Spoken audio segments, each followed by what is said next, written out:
मतलब जैसलमेर के छतों पे महिलाओं ने चढ़ चढ़ के कहर ढाया होगा उस दिन। आज का टाइम हो तो उमा दे मालदेव के पास मैसेज कर दे, आना का please send some pics of dera. और मालदेव जी थोड़े नशे में थे, बारमली बहुत सुंदर थी। कि मान रखे तो पीऊ रखे तजमान, दो दो गेंद ने बंधु एक एक खंबू ठाण। मतलब राजस्थान में इससे अच्छी प्रेम कहानी नहीं है। जहां तरवरता है मौर्य और जहां सरवरता है हंस, जहां बागोता है भारमल, जहां दारूता है मंस। दे का मतलब मेरा बताया भाई है ना, शॉर्ट कर देते थे अपने नाम उमा देवी, अपने उसको कर देते उमा दे। देखो यह मालदेव की रानी थी, she was queen of Maldev. ये जैसलमेर का एक राजा था लूणकरण भाटी। राजा कौन था? ये उसकी बेटी थी। ऐसा कहा जाता है कि मालदेव जब आसपास के सब राज्यों पर अटैक कर रहा था, उसने बीकानेर पे अटैक किया, मेड़ता पे अटैक किया, हमने पढ़ा, सिवाना जीता है, भाद्राजुम जीता है, सब आसपास के सारे इलाके जीत लिए। तो इस चक्कर में उसने जैसलमेर पे भी अटैक किया। कहां पे अटैक किया? और हमने पढ़ा उसने जैसलमेर के भाटियों से फलौदी छीन लिया था। तो जब उसने जैसलमेर पे अटैक किया तो जैसलमेर वालों को लगा यार मालदेव के खिलाफ पार तो नहीं पड़ेगी, तो उन्होंने फलौदी वलोदी देके टाइम पास किया, निकाला इसको, पैसे टक्के दिए, पैसे टक्के देकर जा रहे तेरे खिलाफ नहीं लड़ा जाए हमसे। तो मालदेव क्षेत्र लेता है, इलाके लेता है, पैसे लेता है, वापस जोधपुर आ जाता है। अब जैसलमेर वालों ने बैठ के सोचा कि एक बार तो पैसे लेके वापस चला गया, एक बार तो फलौदी लेके वापस चला गया, इस बात की क्या गारंटी अगली बार नहीं आएगा। और हमने देखा है कि बहादुर शाह एक बार रणथंभौर लेके चला गया था, अगले साल दोबारा आ गया था, पढ़ा था हमने। तो उन्होंने कहा वापस तो आएगा ही, इसका कोई ना कोई परमानेंट इलाज तो देखना पड़ेगा। तो ऐसा परमानेंट इलाज तो एक ही, लड़ाई करे, मालदेव के खिलाफ लड़ाई करे। तो किसी ने कहा साहब यदि मालदेव के खिलाफ लड़ाई की तो अपना परमानेंट इलाज हो जाएगा, फिर मालदेव अपना कर देगा, भाई शक्तिशाली राजा था। तो क्या किया जाए मालदेव को रोकने के लिए?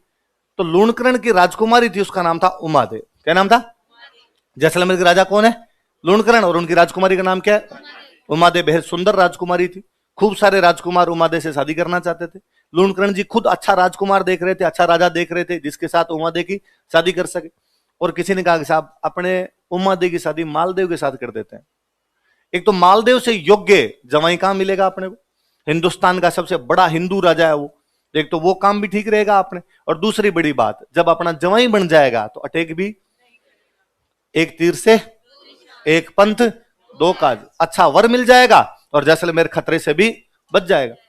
तो मालदेव के पास समाचार भेजा, भाई मालदेव जी जैसलमेर वाले अपनी राजकुमारी उमादेव की शादी आपके साथ करना चाहते। मालदेव तैयार बैठा, मालदेव ने कहा ओ बताओ कब आना है? मैं तैयार हूं, कभी ब्याह कर दो आप। शुभ घड़ी मुहूर्त लगन देखे गए, मालदेव जी की बारात जैसलमेर बुलाई गई। तो मालदेव को तो बहुत बड़ी बारात लेके गया था, खूब सारे हाथी, खूब सारे घोड़े, खूब सारे ऊंट, चारों तरफ यूं, मतलब जैसलमेर में उस दिन चर्चाएं थी कि भाई आज दिन तक ऐसी बारात ना तो कभी अय्यर, ना कभी ना भूतो ना भविष्यती वाली बारात थी मालदेव की। और मालदेव था भी शक्तिशाली आदमी, तो बारात बड़ी जानी थी। मतलब जैसलमेर के छतों पे महिलाओं ने चढ़ चढ़ के कहर ढाया होगा उस दिन। तो गांव के अंदर होता है कि बारात देखने के लिए महिलाएं छतों पे खड़ी हो जाती है, फिर गांव में होती है पर्दा प्रथा, तो आपको घूंघट निकाल निकाल के रखने पड़ते हैं, फिर महिलाएं यूं दूरबीन लगा लगा के देखती है घूंघट को ऐसे कर करके। हमारे इनकी ये ट्रिक ठीक है शानदार वाले, आप हमें नहीं देख सकते, हम आपको देख सकती हैं। तो भाई सारी महिलाएं यूं मालदेव की बारात देखे। पहले गांव में एक रिवाज भी हुआ करता था कि जब भी बारात आती थी तो महिलाएं बारात का डेरा देखने जाती थी। क्या देखने जाती? और महिलाएं जब बारात का डेरा देखने जाती तब एक गीत गाती, उस गीत को बोलते हैं जल्ला। क्या बोलते हैं? क्या देखने जाती तब? डेरा सब समझते हो, जहां पे बारात रुकती है, राजकीय प्राथमिक विद्यालय।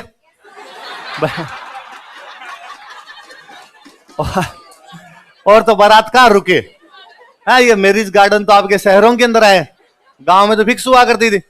हाँ, मार्च साहब पहले दिन कहते कल छुट्टी है, और टावर राजी कि एक तो भाई छुट्टी और दूसरा मीठा खाने को मिलेगा। गांव में बारात आएगी तो मिठाई बनेगी, सीधी सी बात है। और जो सीनियर होते, जैसे 5वीं क्लास के बच्चे सीनियर, उनको मार्च साहब कहते तुम्हें कल आना है, पर बैग लेके नहीं आओगे, क्योंकि टावर काम भी तो करेंगे, कुर्सियां साफ करनी, दरिया बिछानी, झाड़ू लगानी, टेंट लगाना, ये काम भी तो टावरों से करवाया जाए। तो वो राजकीय प्राथमिक विद्यालय हुआ करता था, तो डेरा लगा हुआ कहीं पे। तो वो डेरा देखने के लिए जब महिलाएं जाती, जो गीत गाती, उस गीत को क्या बोलते? लिख लो कहीं साइड में, जिनको नहीं पता वो लिख लो। तो भाई जैसलमेर की सारी महिलाएं तो जल्ला गाती हुई मालदेव जी का डेरा देखने के लिए चली गई। दुल्हन घर से बाहर निकल नहीं सकती, दुल्हन पे तो यूं पूरे वो प्रतिबंध लागू हो जाते हैं, भाई आप तो घर से बाहर नहीं निकल सकते। पर अब उमा दी की सहेलियां उमा दी को आके बाहर से बताए, अरे क्या बारात आई है तुम्हारी, भयंकर बारात, इतने बाराती आए, अरे तुम्हारे पति भी कितने शानदार लग रहे हैं सज धज के एकदम। उमा दे को भी लगेगी यार जब इतनी अच्छी बारात है तो मैं भी देखूं, पर अब उमा दे देखे कैसे? तो आज का टाइम हो तो उमा दे मालदेव के पास मैसेज कर दे, आना का please send some pics of dera, और मालदेव जी भी कह देगी ये मैं हूं।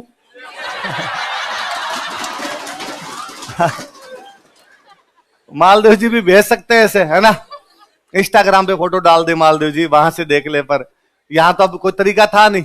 तो उमा देव को लगा मैं किले के ऊपर चढ़ के देख लेती हूँ, भाई किला सबसे ऊंचा, किले के ऊपर चढ़ के देखोगे नीचे जो कुछ है वो सब दिखेगा। तो उसे लगा मैं किले पे चढ़ूंगी तो नीचे की व्यवस्था दिखी जाएगी मुझे। तो किले के ऊपर चढ़ रही थी, तो अपने कमरे से जब सीढ़ियों से किले के ऊपर की तरफ जा रही थी, तब उसने सुना कि सीढ़ियों के पास के कमरे में उसके मम्मी पापा जोर जोर से लड़ रहे थे। उसने कान लगाया भाई क्या हो गया, ब्याह के घर में लड़ाई किस बात की?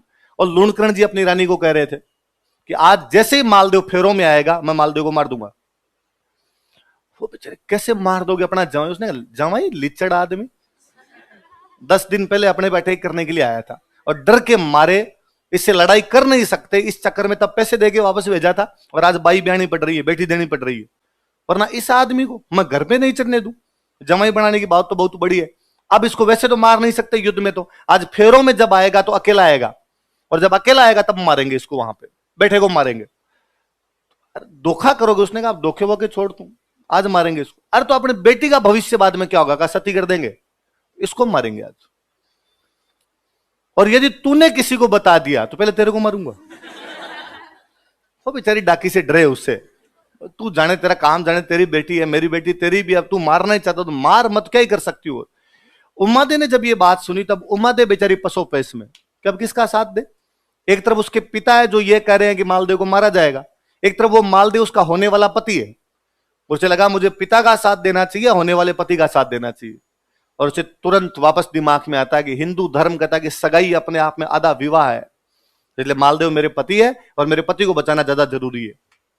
और उसने मालदेव के पास में लेटर भिजवाया कि मालदेव जी आज जब फेरों में आओ तो थोड़े सावधानी से आना, आपके साथ में विश्वासघात किया जा सकता है। मालदेव जी ने जैसे लेटर पढ़ा, मालदेव जी ने कहा थैंक यू उमा दे, वैसे तो मैं इनसे वैसे नहीं मरता, तुम्हारे घर वालों की इतनी औकात नहीं मेरे हाथ लगाए, पर फिर भी तूने कह दिया मैं और ध्यान रख लूंगा। बारात में इधर से जो बाराती गए हुए थे उनमें से 2 बॉडी बिल्डर टाइप के आदमी थे, जिम विम जाने वाले भाई थे। मालदेव ने उनको कहा तुम दोनों का एक ही काम है, आज जैसे ही मैं फेरों के अंदर जाके बैठूं लूणकरण को तुम पकड़ के बाहर बैठ जाना, मेरे जब तक फेरे नहीं हो जाए तब तक लूणकरण घर के अंदर आना, तुम्हारी ड्यूटी है देख लेना। उनका सब पक्का। मालदेव जी पहुंचे भाई वहां पे, मालदेव जी पहुंचे तो कई देर तो तोरण वोरण पे महिलाएं टाइम लगा देती है ना, कभी इधर से नापती है, कभी झुनझुनियां बजाती है, कोई कांच दिखाती है, और गांव में दूल्हे को तैयार करके लेके जाते हैं कि तुम्हें वहां पे महिलाएं कांच दिखाएगी तब तुम ऐसे कर लेना, ये नहीं तू कांच के सामने देखता रहे। भाई यदि आप कांच के सामने देख रहे हो इसका मतलब आपकी आंखें खराब है, आप अंधे हो। भाई जैसे किसी के सामने शीशा पड़ता तो अपनी आंखें बंद होती है ना, पड़को पड़को पड़ना, चिल्का पड़ना उसका, तो जैसे ही वो आपके शीशा आएगा सामने तो आपकी आंखें बंद हो जाएगी। आप उसके सामने देख रहे हो इसका मतलब आंखें बंद नहीं हो रही, इसका मतलब आपको पता नहीं चल रहा शीशा है या नहीं है। कान के पास में झुनझुनियां बजाया जाएगा आपके, तो आपको ऐसे लड़के क्या रहे शोर मचा रहे हो, कहीं आप ऐसे खड़े उनको लगेगा बहरा है। तो गांव में यूं कई चीजें सिखा के ले जाते हैं दूल्हे को ये तक सिखा के लेके जाते हैं हंसना नहीं है। इसलिए गांव का दूल्हा कभी भी अपनी शादी में हंसता, बेहद सीरियस मोड में रहता। गांव वाले दूल्हे की आप शादी के एल्बम देखो, सब में गांव में कहते हैं कि दूल्हा हंस गया तो अकाल पड़ जाएगा, तो दूल्हा हंसता नहीं। इसलिए फिर अब हंसी तो आए, वहां महिलाएं अंदर हंसी ठिठोलियां और करती है, तो हंसी और आए फिर दूल्हे को देते हैं रूमाल। तो अब गांव वाले दूल्हे तो यूं बैठे रहते हैं, रूमाल लगा ना, मरोगे। ये 4-5 घंटे की सजा होती है, सजा हो अंदर ले जाने के बाद। और फिर आदमी को गांव में तो ये हो रहा है भाई इसके साथ और कोई नहीं है, अकेला जाएगा। अब बेचारा अकेला बैठा हुआ अंदर, तो समस्या कई हो जाती है। तो भाई अंदर कई देर तो महिलाओं ने नाप जोख जो भी मालदेव जी करनी थी वो की, फिर अंदर ले जाके मालदेव जी को फेरों के लिए लेके गए। अब जैसे मालदेव जी को फेरों के लिए लेके गए, लूणकरण जी अंदर जाने लगे तो दोनों बॉडी बिल्डर भाई तैयार थे। उनका इधर किधर घूम रहे हो आप, इतनी दूर से मारवाड़ से बारात आई है, ये तो नहीं कि साथ में बैठ के थोड़ी बातें करें, कोई 2-4 पेग लगाएं साथ के अंदर, क्या तरीका इधर उधर घूम रहे हो, आ जाओ बैठो, लो हम पैक बनाता हूँ, आगे पियो दारू पियो। लूट करने जिनका नहीं नहीं नहीं मैं नहीं आज नहीं है, रहने दो, मेरे काम है थोड़ा। क्या काम है तुम्हारे? कोई काम नहीं, यहाँ पे बैठ जाओ। तो उसने कहा, अब उसके समझ नहीं यार काम क्या बताऊं मैं इनको, भाई काम करने वाले नौकर चाकर होते हैं, राजा क्या काम करेगा? तो उसने कहा मुझे कन्यादान करना है। मुझे क्या करना है? मुझे कहा बोले मत बनो इतने, कन्यादान कोई कर देगा, आपकी जरूरत है, बैठ जाओ। अरे मैं लड़की का बाप हूं। उसने कहा बस देख लिया हमने, चुपचाप बैठ जाए। और गांव में ये जरूरी भी नहीं होता कि लड़की के पिता कन्यादान करे। मैंने तो गांव में यदि 100 शादियां होती है तो 100 में से 99 शादियों में लड़की का पिता तो कन्यादान पक्का ही नहीं करता। ताऊ जी कर देंगे, दादाजी कर देंगे, चाचा जी कर देंगे, बड़ा भाई कर देगा। सबसे बड़ी बात है पंडित जी को जो दिख जाएगा उससे करवा लेंगे। तो मालदेव जी के वो दो जो बंदे बाहर बैठते हैं उन लूणकरण को बिठाया, मालदेव जी ने आराम से अपने फेरे संपन्न किए। फेरे होने के बाद में विदाई भी दूसरे दिन। तो पहले जब राजकुमारियों की विदाई किया करते थे तो उनके साथ में काम करने के लिए लड़कियां वगैरह देते कि भाई राजकुमारी काम करेगी, तो फिर राजकुमारी किस बात की? पापा की प्री वाली फील वही लिया करती थी। बाकी तो लड़कियां केवल फेसबुक पे लिखती है, पापा की परिवार की फील वो लिया करती थी पूरी, भाई काम करने के लिए लड़कियां उसके साथ में। तो जब उम्मादे की विदाई कर रहे थे तो उम्मादे के साथ में एक जो लड़की दी गई थी उसका नाम था बारमली। क्या नाम था? बारमली के लिए कहा जाता है कि बारमली जब पैदा हुई थी, पैदा हो तो इसके घर वालों ने फेंक दिया था।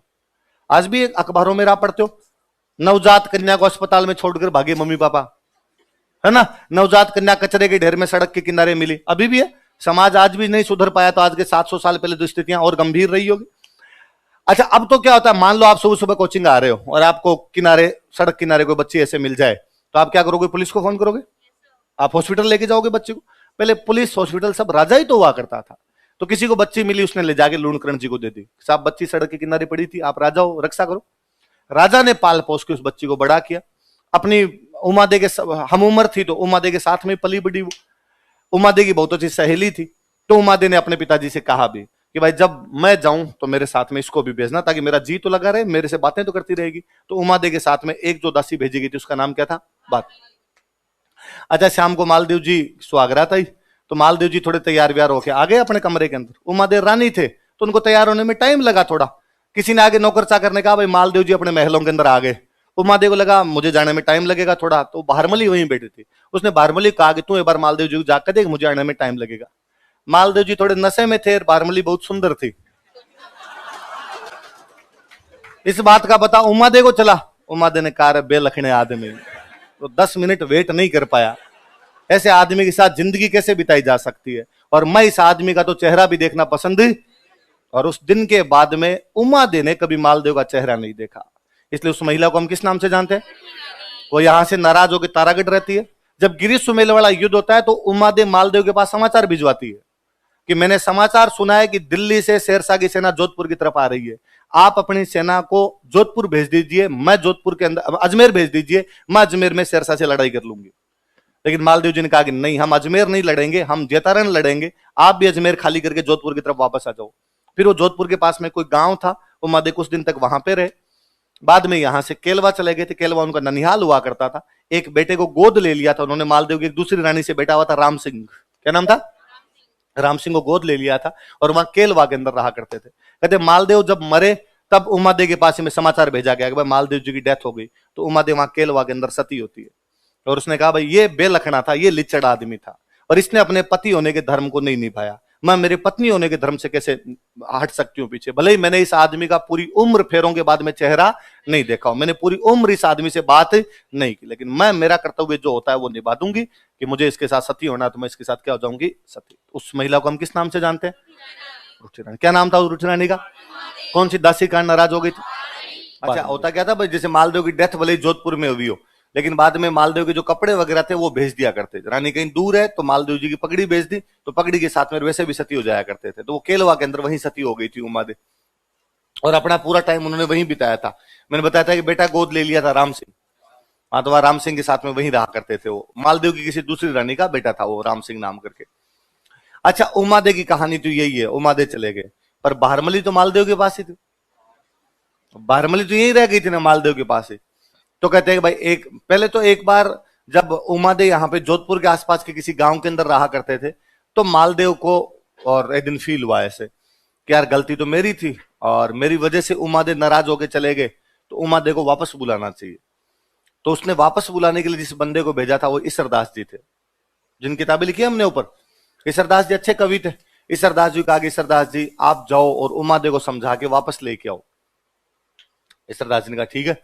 ईसरदास जी गए उमादेव के पास और उमादेव को जाकर कहा कि रानी उमादेव, मालदेव जी खुद चला के आपको वापस बुला रहे हैं, आपको वापस जाना चाहिए। उमादेव ने मना कर दिया, नहीं, रेमन धागा प्रेम कान मत तोड़ो, टूटे से फिर जुड़े नहीं, जुड़े गांठ पड़ जाए। अब मतलब तो है नहीं कोई, मन फटना भी कोई चीज होती है, और अब मेरे से नहीं रहा जाए उस आदमी के साथ में। और फिर उसकी गलती थी। ईसरदास जी ने वापस कहा कि यदि गलती थी तो मारवाड़ का धनी है, माफी मांगने के लिए तैयार है आपसे, 10 लोगों के बीच माफी मांग लेगा। उमादेव ने कहा मैं वापस जाऊंगी तो लोग क्या कहेंगे कि पहले तो यूं मुंह सुझा के चली गई थी और एक बार यूं मनाया रीते में वापस आ गए। ईसरदास जी ने कहा लोग कैसे कह देंगे, आप जोधपुर की पटरानी बनोगे, आपका जो बेटा होगा वो जोधपुर का अगला राजा बनेगा, मालदेव आपसे माफी मांगेगा 10 लोगों के बीच में, तो आपकी तो इज्जत बढ़ेगी, इज्जत कम नहीं होगी। तो उमादेव ने कहा देख लेना भाई, आप मेरे साथ में किसी भी प्रकार की वहां जाने के बाद फिर बदतमीजी नहीं होनी चाहिए। ईसरदास जी ने कहा उसकी गारंटी मेरी है। तो ईसरदास जी एक बार राजी करके उमादेव को वापस जोधपुर की तरफ लेके आते हैं। ये बाकी रानियों को पता चला कि उमादेव वापस आ रही है। बाकी रानियां जानती थी कि उमादेव आएगी तो पटरानी बनेगी, और उमादेव पटरानी बनेगी तो अपनी चवन्नी बंद है, फिर अपने को कौन पूछेगा यहाँ पे। तो उन्होंने आसानंद जी को कहा, आसानंद जी, इन आसानंद जी का क्या, आसानंद जी उमादेव नाराज होके चले गए एक बार, अब क्या उनको वापस आना चाहिए। आसानंद जी का मतलब ही नहीं, वो भी लिच्चड़ आदमी के पास तो एकदम ही मतलब नहीं, गलती इसकी थी। तो उमादेव तो आज आ रही है, आसानंद जी ने कहा मैं देखता हूं ऐसे कैसे आ जाएगी। और आसानंद जी जोधपुर के बाहर जाके खड़े हो गए, और जैसे ही वो उमादेव की पालकियां नजदीक आई, आसानंद जी ने जोर जोर से दोहे बोलने शुरू किए कि मान रखे तो पीऊ तज, पीऊ रखे तजमान, दो दो गेंद ने बंधु एक एक खंबू ठाण। मान रखे तो पीऊ तज, पीऊ का मतलब है पति, पीऊ का मतलब क्या है, मान मतलब इज्जत, मान रखे मतलब इज्जत चाहिए, इज्जत रखनी है, तो पीऊ तज पति को छोड़ना पड़ेगा। ये जो तुम्हें अभी इतनी इज्जत मिल रही है, लोग बातें करते हैं कि साहब उमादेव महानतम महिला है, क्यों, क्योंकि उसने मालदेव की गलती पर मालदेव जैसे इतने बड़े राजा को छोड़ दिया। उसने 9 कुंटी मारवाड़ का जो राज्य सुख वैभव जो मिल सकते थे मारवाड़, वो सारे त्याग दिए। उसे लगा कि मेरी इज्जत प्यारी है, मेरा पति ऐसा काम नहीं कर सकता, यदि मेरा पति ऐसा काम करता तो मैं उस पति के साथ में नहीं रहूंगी। ये आज इज्जत मिली हुई है क्योंकि आपने पति को छोड़ दिया है। पीऊ रखे तजमान, पर यदि पति को रखोगे तो फिर ये इज्जत, दोनों में से एक चीज मिल सकती है, या तो पति मिल सकता है या क्या मिल सकती है, दो दो गेंद न बंधु। गेंद मतलब होता है हाथी, गेंद मतलब क्या होता है, 2 हाथियों को नहीं बांध सकते, एक एक खंबू ठाण, एक ही जगह पे 2 हाथी एक जगह पे बंधेंगे तो आपस में लड़ेंगे। तो आप भी 2 चीजों को एक साथ नहीं रख सकते, या तो पति रख सकते हो या क्या रख सकते हो, इज्जत। पति चाहिए तो फिर ये इज्जत नहीं मिलेगी, अब इज्जत मिली हुई है तो फिर आपको पति भी नहीं मिलेगा।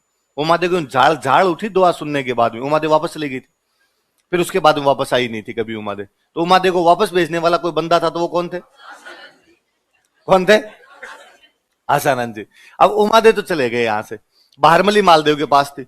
एक दिन को जैसलमेर की साइड में बिजली चमके और बारमली एक टक उधर देखे, तो मालदेव जी ने पूछा कि भाई पीहर की याद आ रही है क्या, और बारमली रोई।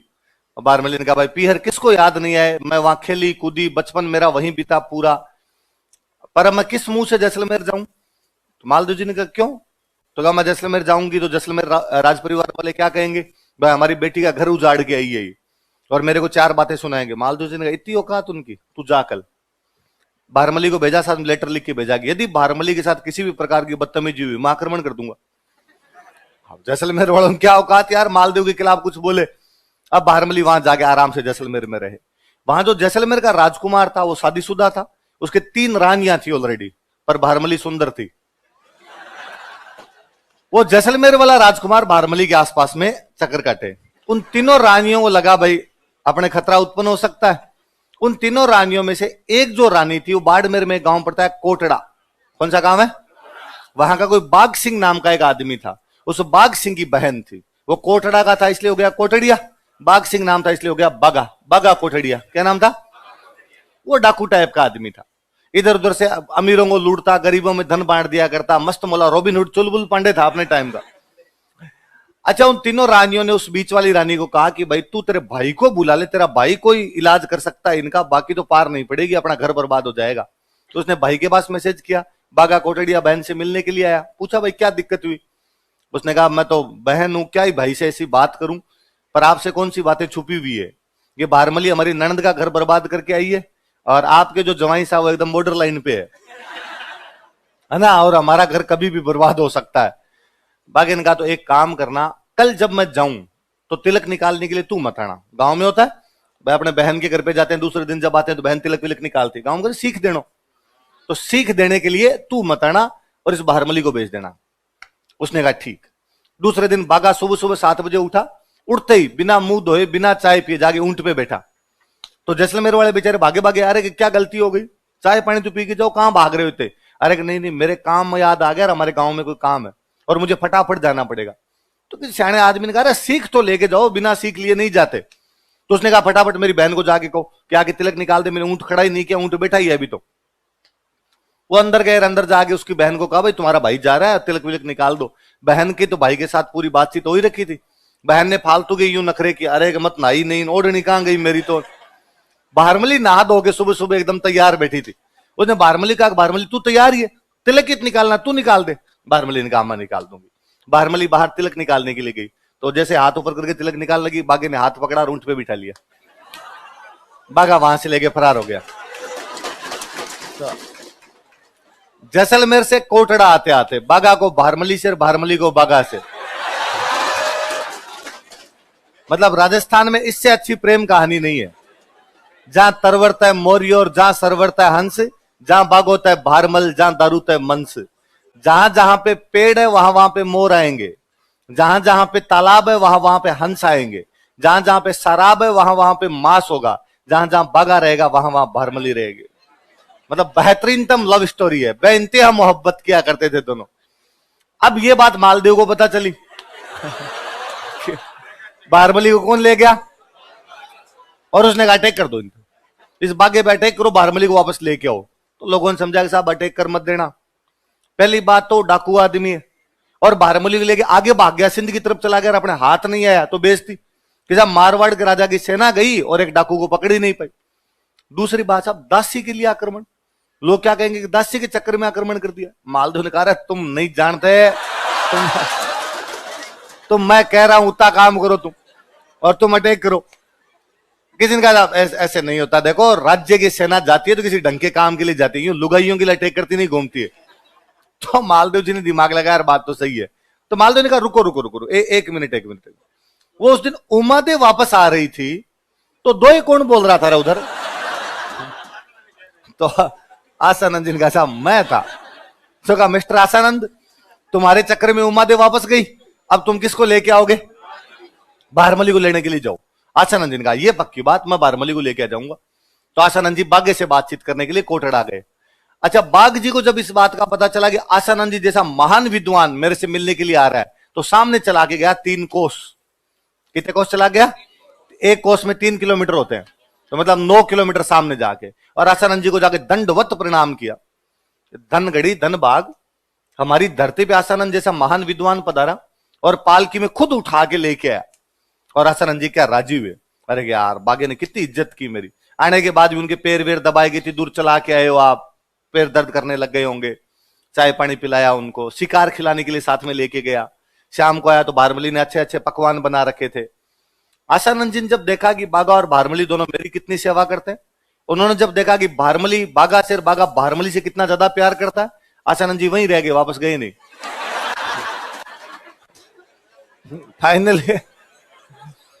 फाइनली जब बागा मरा था तो बारमली उसके साथ में सती होती है, और आसानंद जी पागल हो गए थे।